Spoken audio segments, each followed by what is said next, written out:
Hi friends, welcome to என் சமையல் உலகம். இன்றைக்கி நம்ம சேனலில் ஜாதி பூவும் சாமந்தி பூவும் வச்சு ரொம்ப அழகான ஒரு பூ தாங்க ரெடி பண்ண போகிறேன்.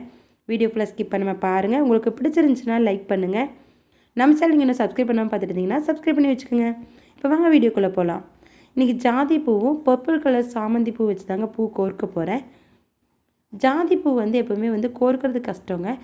இந்த மெத்தடில் நீங்கள் கோர்த்திங்க அப்படின்னா எவ்வளோ பூ இருந்தாலுமே ஈஸியாக கோர்த்து முடிச்சிடலாங்க. பூ கோர்க்கிற ஊசியில் தேங்காய் கொஞ்சம் தடவி விட்டுக்குங்க.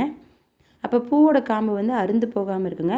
பூ கட்டுறதுக்கெல்லாம் எப்படி எடுப்போமோ அந்த மாதிரி லைனாக எடுத்து ஒரே டைமில் கோர்த்திங்க அப்படின்னா 4 பூ 5 பூ கூட ஒரே டைமில் கோர்த்துடலாங்க.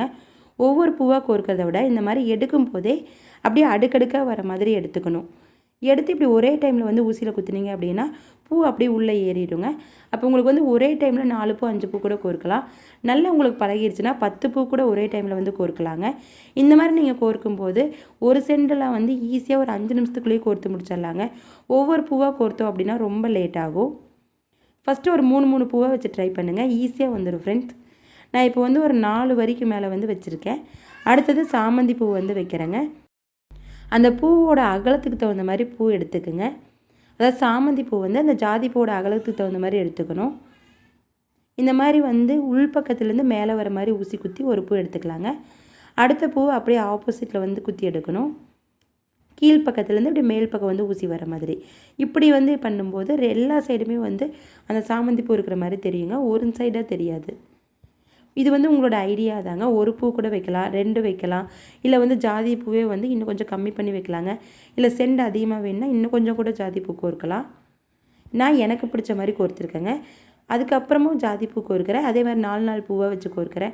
பூ எடுக்கும்போது லைட்டாக இந்த மாதிரி அடுக்கடுக்காக வர மாதிரி பிடிச்சிக்குங்க. அப்போ ஒரே டைமில் நீங்கள் 10 பூ கூட ஈஸியாக கோர்த்துடலாங்க.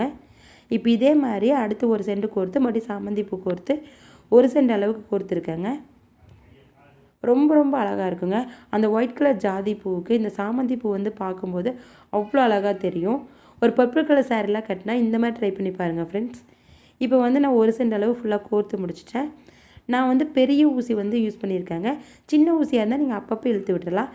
பெரிய ஊசியாக இருந்துச்சுன்னா இந்த மாதிரி கட்டிங் பிளேட் மாதிரி டூல்ஸ் இருக்கும் இல்லைங்களா, அந்த டூல்ஸை வச்சு நீங்கள் ஊசியை வெளியே இழுக்கணும்.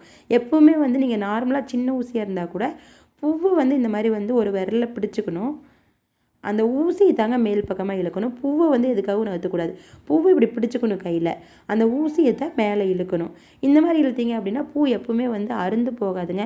அதே மாதிரி உதிர்ந்தும் போகாது, லூஸ் ஆகாது, அந்த ஸ்டைல் மாறாது, அப்படியே இருக்குங்க.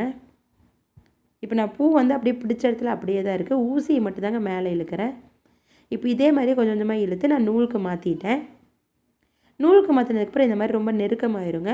2 சைடு இருக்கிற நூலையும் பிடிச்சி அப்படி ஆப்போசிட் இழுத்தீங்க அப்படின்னா லூஸ் ஆயிரும். இந்த மாதிரி செண்டு மாதிரி வேணாலும் நீங்கள் கட்டி வச்சுக்கலாங்க. 3 சைடு அப்படி பூ வந்திருக்கும், அழகாக இருக்குங்க. இல்லைன்னா ஒரு சைடு கூட வைக்கலாங்க. எனக்கு 1 சைடு தான் ரொம்ப பிடிச்சது. இப்படி நீட்டாக தொங்க விட்டு வைக்கலாம். இல்லை கொண்டை சுற்றி வைக்கிறதுக்கும் இது அழகாக இருக்குங்க. ட்ரை பண்ணி பாருங்கள் ஃப்ரெண்ட்ஸ். இந்த வீடியோ உங்களுக்கு பிடிச்சிருந்துச்சுன்னா லைக் ஷேர் பண்ணிவிட்டு நம்ம சேனலை சப்ஸ்கிரைப் பண்ணிக்கிங்க. தேங்க்யூ.